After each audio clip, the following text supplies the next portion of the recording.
السلام علیکم دوستو، میں ہوں عریج اور آپ ہیں اس وقت میرے یوٹیوب چینل عریشہ ناولز پہ۔ تو یہ آپ دیکھ سکتے ہیں میں نے اپلوڈنگ لگائی ہوئی ہے اوپر، یہ ابھی 40% ہوئی ہے اس کی قسط نمبر 3۔ تو چلیے سٹارٹ کرتے ہیں۔ یہ جب تک ہم اس کو ریڈ کرتے ہیں تب تک انشاءاللہ وہ اپلوڈ ہو جائے گی۔ اس کے بعد میں جنونیت کروں گی کیونکہ نیٹ بہت سلو چل رہا ہے میرا۔ تو پہلے ہم یہ والی ایپیسوڈ ریڈ کر لیتے ہیں، سرپرائز ایپیسوڈ۔ تو کیونکہ یہ بھی سرپرائز ہے، کیونکہ سنڈے کا میں دونوں ناول نہیں دینے، تو یہ بھی آپ کے لیے سرپرائز ہے۔ آپ لوگ اس چیز کو محسوس کرو کہ آپ لوگ مجھے نہیں دے رہے سبسکرائبر، پھر بھی میں آپ کو سرپرائز ایپیسوڈ دے رہی ہوں۔ میں کتنی اچھی ہوں۔ تو شروع کرتے ہیں ہم۔ میں تے میرا دل بر جانی، قسط نمبر 4، تحریر عریج شاہ۔ شادی کی تیاریاں زور و شور سے شروع ہو چکی تھی۔ سب کچھ کافی جلدی میں ہو رہا تھا کیونکہ شادی کے فوراً بعد اس کی خالہ اور خالو کو عمرے پر جانا تھا۔ اسی لیے جانے سے پہلے وہ اپنے بیٹے کو مضبوط رشتے میں باندھ کر جانا چاہتے تھے تاکہ انہیں اس کی فکر نہ رہے۔ جمعہ کو نکاح تھا جس کے لیے اسے ہر دن شاپنگ کے لیے بازار جانا پڑ رہا تھا۔ مسلسل شاپنگ کر کے وہ بری طریقے سے تھکنے لگی تھی، جبکہ ردا تو ہر چیز کو پوری طرح سے انجوائے کر رہی تھی۔ شادی کی تقریباً ساری ذمہ داری اس کے نازک کندھوں پر تھی۔ سب کچھ وہی دیکھ رہی تھی۔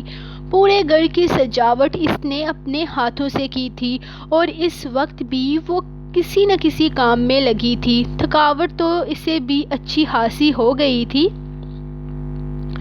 لیکن اپنی بہن کی شادی میں وہ کسی طرح کی کوئی کمی نہیں چھوڑ سکتی تھی۔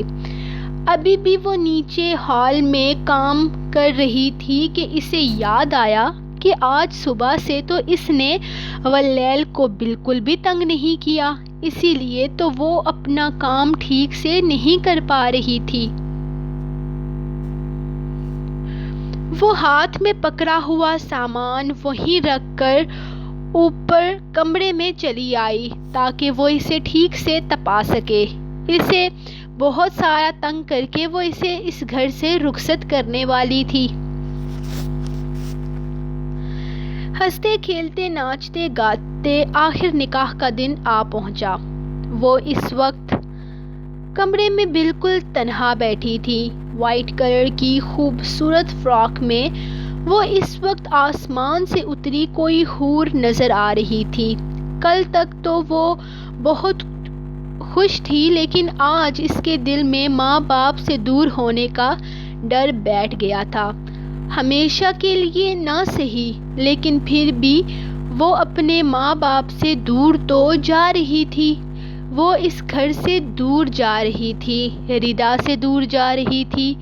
بے شک ردا کے سامنے وہ کہہ چکی تھی کہ وہ اسے بالکل بھی یاد نہیں کرے گی، بلکہ شکر منائے گی کہ اسے اس سے جان چھوٹی، لیکن حقیقت یہی تھی کہ وہ دونوں ایک دوسرے کے بنا کبھی بھی نہیں رہ سکتی تھی، نہ رہی تھی اور نہ رہ سکتی تھی۔ وہ اسے بہت یاد کرنے والی تھی، شاید ماما بابا سے بھی زیادہ، اور یہ بات وہ کبھی بھی قبول نہیں کرنے والی تھی اس کے سامنے۔ وہ اپنی ہی سوچوں میں گم تھی جب ردا نے آ کر اس کا دوپٹہ سیٹ کیا۔ مولوی صاحب آ رہے ہیں، اب شرافت سے سیدھی ہو کر بیٹھ جاؤ، اور مولوی صاحب کے سامنے چوں چراں کرنے کی ضرورت نہیں ہے، ان کے پاس ڈنڈا بھی ہے۔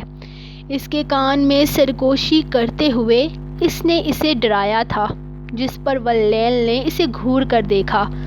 وہ چھوٹی بچی تھی جو وہ اسے ڈنڈے سے ڈرا رہی تھی۔ وہ تمہارے لیے لے کر آئے ہیں کیونکہ مجھ سے زیادہ تمہیں آرام سے بیٹھنے کی ضرورت ہے۔ وہ بولتے ہوئے حساب برابر کر ہی رہی تھی جب مولوی صاحب تشریف لے آئے، جن کے ساتھ اس کے تایا، بابا اور کچھ مزید لوگ بھی تھے۔ قبول ہے، مولوی صاحب کے پوچھے گئے سوال پر اس نے جواب دیا تھا۔ جب مولوی صاحب نے دوسری دفعہ یہ سوال دہرایا اور پھر تیسری دفعہ، وہ ان کے ہر سوال کے جواب دیتی اپنا آپ اس شخص کے نام کر چکی تھی جسے آج سے پہلے وہ کبھی بھی پسند نہیں کرتی تھی۔ ہاں، وہ اسے کبھی بھی پسند نہیں تھا۔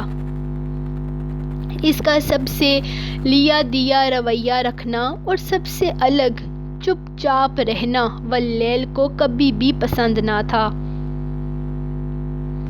وہ شوخ چنچل قسم کی لڑکی تھی،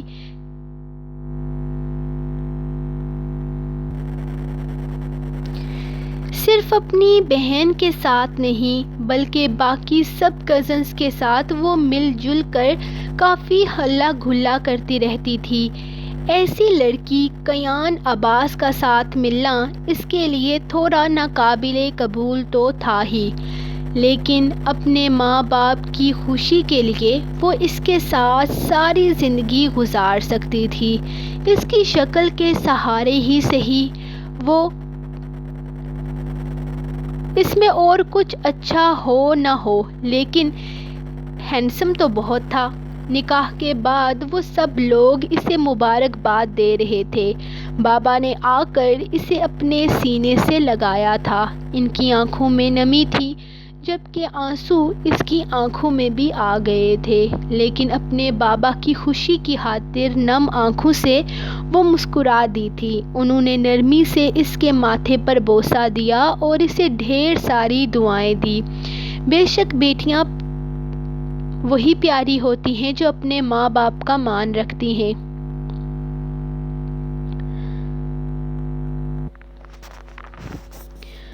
وہ نکاح کے بعد مجھ سے کیوں ملنا چاہتا ہے؟ میں نے نہیں ملنا کسی سے بھی، بتا دو جا کر اسے، وہ گھبرا کر بولی۔ اس نے بابا کے سامنے ریکویسٹ کی ہے اور بابا نے کہا ہے کیوں نہیں بیٹا، اب تو تمہاری ہی امانت ہے، مل لو اس سے۔ ردا نے بات کرتے ہوئے بالکل بابا سا انداز اپنایا تھا۔ بابا کو مجھ سے بھی تو پوچھنا چاہیے تھا نا کہ میں اس سے ملنا چاہتی ہوں یا نہیں۔ مجھے نہیں ملنا ردا، پلیز کچھ کرو نا، وہ اس کے دونوں ہاتھ تھام کر بولی۔ میری جان، میں پہرہ داری کروں گی، دروازے کے باہر رک کر کہ کوئی اندر نہ آ جائے۔ اس نے اس کے جلے پر نمک مرچ اور مسالے پھینکتے ہوئے کہا تھا۔ کتنی کمینی ہو تم جیسی بہن ہونے سے بہتر ہے کہ میری کوئی بہن نہ ہوتی۔ وہ اس کے ہاتھ چھوڑتے ہوئے اسے ایک زوردار مکہ مار کر کھڑی ہو گئی۔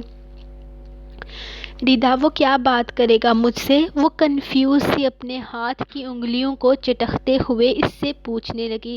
تمہارے ساتھ رومانس تو جھارنے سے رہا، بقول تمہارے کہ وہ بالکل بھی رومانٹک انسان نہیں ہے، تو بالکل بے فکر ہو جاؤ۔ وہ زیادہ سے زیادہ تمہیں خوش رکھنے کا وعدہ کرے گا یا پھر وہ ٹپیکل مردوں والی باتیں؟ وہ ناک سے مکھی اڑاتے ہوئے بولی جیسا کہ وہ پوچھنے لگی، ارے یار وہی میری فیملی کا خیال رکھنا، انہیں تم سے کوئی شکایت نہ ہو اور انہیں اپنے ماں باپ کی طرح سمجھنا، بلا بلا بلا، وہی باتیں جو ان رومانٹک لوگ کرتے ہیں۔ وہ تفصیل سے بتاتی گئی۔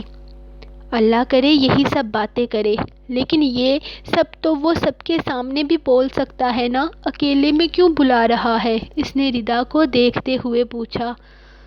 وہ تو وہاں جاؤ گی تو پتہ چلے گا نا۔ ردا اس کا ہاتھ تھام کر اسے اٹھانے لگی۔